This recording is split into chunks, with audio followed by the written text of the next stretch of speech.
भगवान बागनाथ जी के दर्शन करने से हमें रोका गया, कितना बड़ा दुर्भाग्य है। क्या ये बेरोजगार संघ का हिस्सा है या बेरोजगार संघ के सदस्य हैं? ये नारेबाजी कर रहे थे कि बेरोजगार संघ जिंदाबाद। शायद मुझे लगता है कि अपने पद का दुरुपयोग कोतवाल साहब ने किया है। सर बॉबी पवार यहाँ आते हैं तो कोई बड़ा खुलासा कर देंगे। LIU वहाँ से कम 5-6 लोग थे, उन सबके कैमरे खुले थे।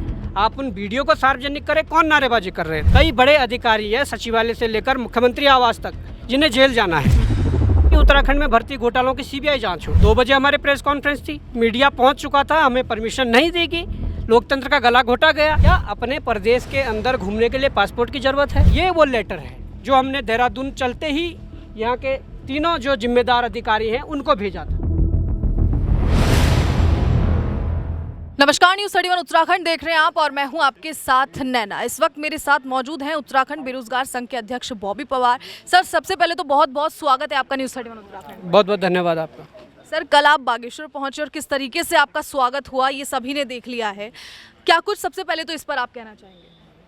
देखिए, बागेश्वर आने पर जिस प्रकार के स्वागत की आप बात कर रहे हैं, जिस प्रकार की जो बर्बरता पुलिस के द्वारा की गई है वो बड़ी निंदनीय है। उस प्रकार का दुर्व्यवहार, उस प्रकार का जो घटना है लोकतांत्रिक व्यवस्था में, उस प्रकार की घटना को प्रशासन के द्वारा अंजाम देना अपने आप में बड़ा दुर्भाग्यपूर्ण है। अब मैं ये कहना चाहूँगा, क्या अपने प्रदेश के अंदर घूमने के लिए पासपोर्ट की ज़रूरत है या अपने प्रदेश के अंदर अपने ज़िलों में नहीं जा सकते हैं? ठीक है, आप आदर्श आचार संहिता का हवाला दे रहे हैं तो उसके भी कुछ नियम कानून हैं, उसके भी कुछ नियम कायदे हैं। उन नियम कानून या उन नियम कायदों को ध्यान में रखते हुए सारी एक्टिविटी उस हिसाब से होनी चाहिए। परंतु हमने तो बागेश्वर नगरी में आकर भगवान बागनाथ जी के दर्शन करना चाहे, भगवान बागनाथ जी के दर्शन करने से हमें रोका गया, कितना बड़ा दुर्भाग्य है। हम जब देहरादून से आए थे, आप सभी प्रदेशवासी ये जानते हैं कि देहरादून में लगातार 180 दिनों से लगातार धरना चल रहा है, सिर्फ इसलिए कि उत्तराखंड में भर्ती घोटालों की CBI जांच हो। इस दौरान हमारा धरना तो चल ही रहा है, हमारी टीम वहाँ बैठी हुई है, परंतु हम इन दिनों में लगातार कई जिलों में भ्रमण कर चुके हैं, वो चाहे कुछ गढ़वाल के ज़िले हो चाहे कुमाऊँ के ज़िले हो। इसी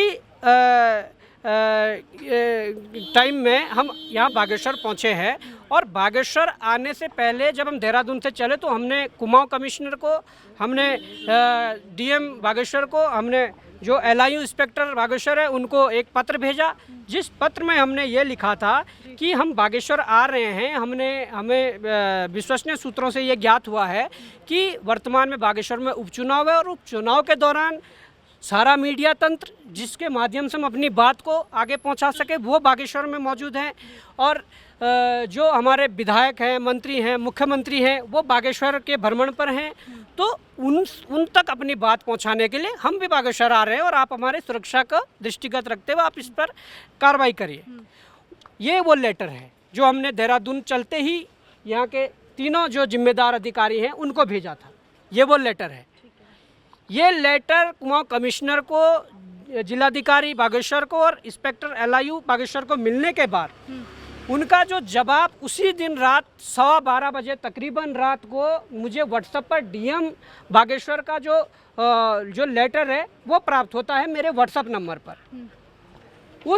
उस लेटर में ये लिखा जाता है कि विधानसभा क्षेत्र 47 बागेश्वर अनुसूचित जाति निर्वाचन क्षेत्र में उप निर्वाचन की प्रक्रिया गतिमान है तथा आचार संहिता प्रभावी है के दृष्टिगत आवश्यक अनुमतियां जिला निर्वाचन अधिकारी बागेश्वर से प्राप्त करने का कष्ट करें। ये लेटर जब मुझे मिला तो उस दिन हम हल्द्वानी में रुके थे और जब हमें ये लेटर मिला हमने मैम को एक थंब का निशान भेज के, एक हाथ जोड़ने का निशान भेज के हमने उन्हें वो कर दिया कि हमने रिसीव कर लिया है। इस लेटर के मिलने के बाद हमने जो समीकरण बनाए थे, हमने जो अपना चार्ट प्लान बनाया था, उस चार्ट प्लान को हमने स्थगित कर दिया, कैंसिल कर दिया। उसके बाद होता क्या है, हमने सोचा कि बागेश्वर पहुंचने के बाद, भगवान बागनाथ जी के दर्शन करने के बाद जिस अधिकारी का इसमें जिक्र करा गया, जिला निर्वाचन अधिकारी, उनसे मिलकर हम जो आदर्श आचार संहिता की जो नियमावली है या जो उनके नियम हैं उन नियमों में रहकर हम अपनी बात को रखेंगे, हम अपने कार्यक्रम करेंगे। ये हमारा पूरा प्रोग्राम था। इससे पहले हम भगवान बागनाथ जी के दर्शन करना चाह रहे थे। हम यहाँ से होटल से और मंदिर के लिए दर्शन के लिए गए तो हमें बीच रास्ते में रोककर पुलिस के द्वारा वो सोशल मीडिया पे तैर रहे हैं वीडियो की क्या किया गया। उन्होंने यही नोटिस लाया जो डीएम ने मुझे रात को भेजा था। हमने कहा हमारे पास रिसीव हो चुका है, पर जो उसमें लिखा गया हम उसका ही पालन करेंगे। हम दर्शन के बाद हम उन्हीं अधिकारी से मिलेंगे जहाँ से ये परमिशन लेनी है। परंतु शायद मुझे लगता है कि अपने पद का दुरुपयोग कोतवाल साहब ने किया है। जिस प्रकार की जो अभद्रता की है, जिस प्रकार की छीना झपटी हुई और ज़बरदस्ती हमें बिठाकर हम पे जो मुकदमे लगाए हैं। अब गजब ये है कि जो एफआईआर लॉन्च की गई है, जो हम पे मुकदमा दर्ज किया गया है, उसमें गजब की बातें लिखी गई है। मैं ये बताना चाहूँगा आपके दर्शकों के लिए कि किस प्रकार की चीज़ें चल रही है। ये देखिए, मतलब मैं आधे से ये बताना चाहूँगा, जब हम पुलिस मिशन, ये पुलिस द्वारा लिखा जाता है, पुलिस जन मिशन स्कूल के जाने वाले रास्ते पर पहुँचे तो कुछ लोगों की भीड़ जमा थी। हमने पास जाकर देखा तो लगभग 10-15 व्यक्ति भीड़ लगाकर नारेबाजी कर रहे हैं। अब मैं ये कहना चाहूँगा इनसे, जिन्होंने लिखा है कि भीड़ जमा थी, तो उस भीड़ के एविडेंस दिखाइए। 10-15 लोग कौन थे जो नारेबाजी कर रहे थे, उनके कुछ वीडियोस दिखाएं। उसके आगे लिखा है कि एक व्यक्ति मौजूद भीड़ में नारेबाजी करते हुए पॉम्पलेट बांट रहा था, जिससे पूछताछ करने पर अपना नाम बॉबी पवार, अध्यक्ष उत्तराखंड बेरोजगार संघ, तथा उनके साथ कार्तिक उपाध्याय वगैरह ये है। तो मैं ये कहना चाहूँगा कि हम पॉम्पलेट अगर बांट रहे थे, हम नारेबाजी कर रहे थे, आपका जो खुफिया तंत्र है, आपका जो LIU है, वहाँ से कम 5-6 लोग थे, उन सबके कैमरे खुले थे। आप उन वीडियो को सार्वजनिक करें, कौन नारेबाजी कर रहे थे। आप ये देखिए कि जो आरोप लगाए जा रहे हैं कितने सत्य हैं, उससे ये पता चल जाएगा। तो मैं ये कहना चाहता हूँ कि नारेबाजी करने के बाद जो और आरोप लगाए हैं, उक्त व्यक्ति बॉबी पवार से नारेबाजी व पॉम्पलेट वितरण करने की जो अनुमति नहीं थी, ठीक है। तो मैं यही कह रहा हूँ कि उन पॉम्पलेट की बरामदगी करवाई जाए कि कहाँ हुए पॉम्पलेट जो हम बांट रहे थे। ये आरोप जो लगाए हैं, मैं बिल्कुल पूरी तरह से बॉबी पवार उत्तराखंड बेरोजगार संघ इन आरोपों का खंडन करते हैं। पूरी तरह से निराधार आरोप हैं जो आरोप हम पर लगाए जा रहे हैं। इसके बाद जो चीज़ें हुई है, जो इसमें लिखा गया है, हम ये भी बताते हैं ना कौन है वो लोग। नारेबाजी तो हुई है, दबी कुचली आवाज़ में 1-2 लोग नारेबाजी कर रहे थे, परंतु हमने उन्हें आइडेंटिफाई किया है कि कौन है वो लोग, किसका षड्यंत्र है। ये देखिए, ये जूम करके दिखाइए, ये कौन लोग हैं, आप देख सकते हैं ये कौन लोग हैं। बजरंग दल बागेश्वर, कौन है ये लोग? क्या ये बेरोजगार संघ का हिस्सा है या बेरोजगार संघ के सदस्य हैं? ये नारेबाजी कर रहे थे कि बेरोजगार संघ जिंदाबाद। इन्हें किसने अधिकार दिया?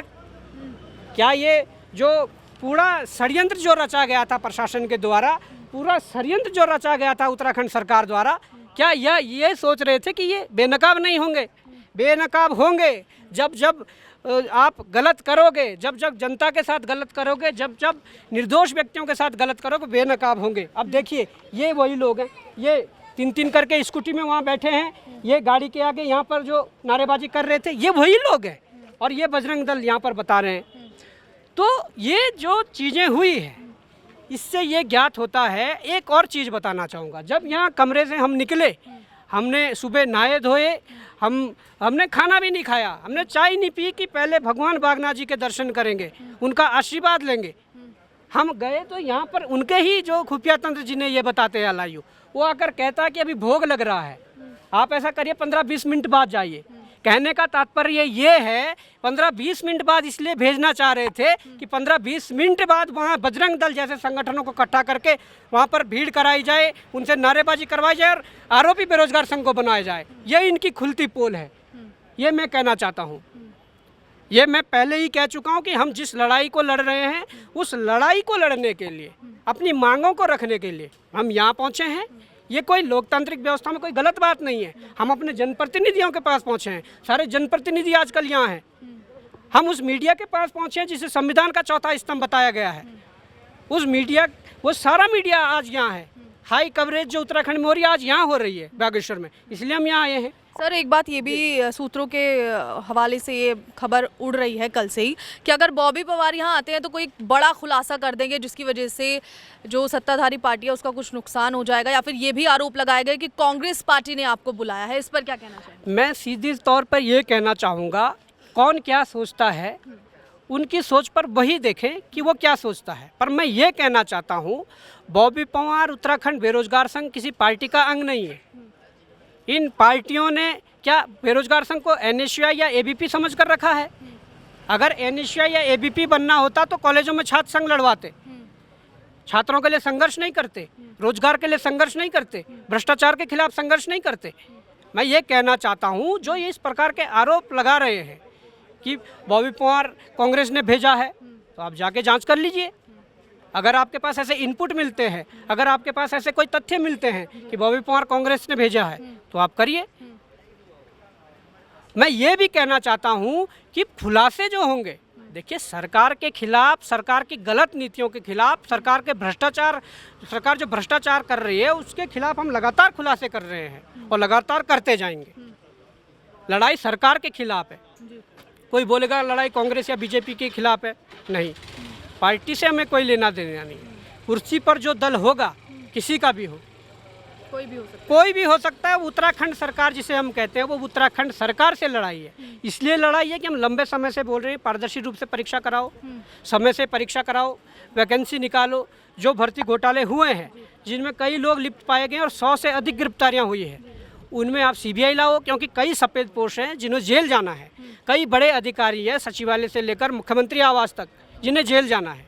इसलिए आप सीबीआई लाइए, हमारी ये मांग है।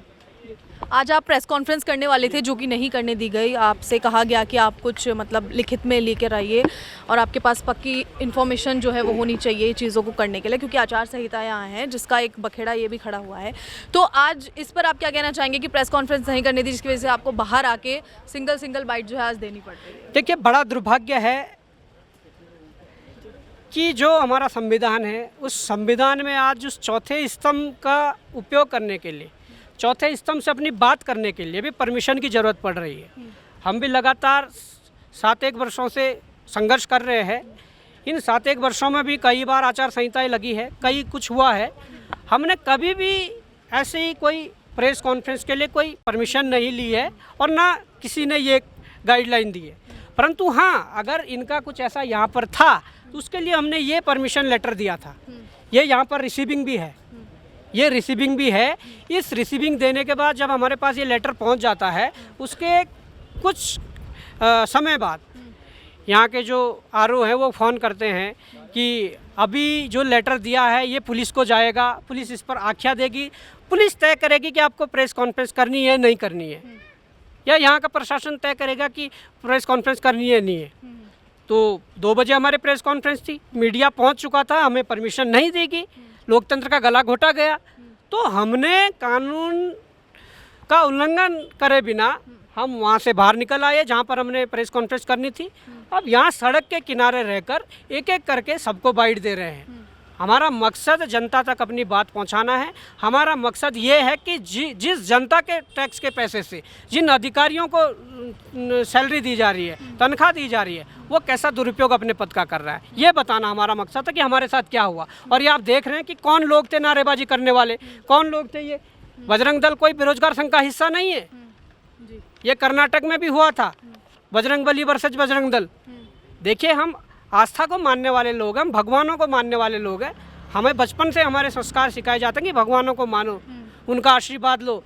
हम वो लोग हैं और हमारे साथ तुम ऐसा करोगे, बाबा भगवान बागनाथ जी के दर्शन करने से रोकोगे, तो कितना बड़ा दुर्भाग्य है। आज इस लोकतंत्र के महापर्व में इस प्रकार की लोकतंत्र की हत्या होना बड़ा दुर्भाग्यपूर्ण है। सर, अब आगे की आपकी क्या प्रोसेस रहेगी, क्या कुछ रणनीति आप तैयार कर रहे हैं, ये भी आप दर्शकों को बताइए। देखिए, मैं ये कहना चाहता हूँ, यहाँ आने का एक और मकसद भी था। यहाँ के कुछ तथाकथित लोगों ने, तथाकथित कुछ पार्टी के जो पदाधिकारी हैं, उनके समर्थक हैं या जो उनके लोग हैं, मीडिया में बेरोजगार संघ पर आरोप लगाए हैं। अगर बेरोजगार संघ पर आरोप लगाए हैं तो हमारी भी जिम्मेदारी बनती है कि हम उन आरोपों का खंडन करें, उन आरोपों को जवाब दें। हम इसलिए भी आए हैं।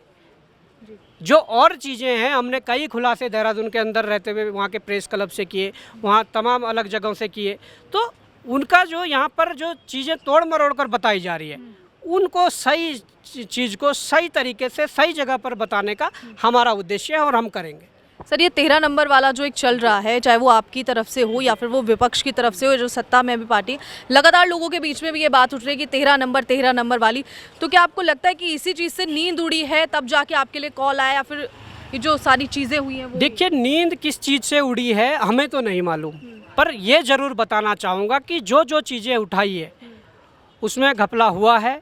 उस घपले की अगर सरकार जांच करवाती है तो ठीक है, जांच नहीं करवाती है और जो उसे तोड़ा मरोड़ा जा रहा है, जो गलत दिशा में गलत वे में लिया जा रहा है, उसको सही दिशा में लाने का हम काम करेंगे। बहुत बहुत शुक्रिया सर, खास बहुत बहुत धन्यवाद।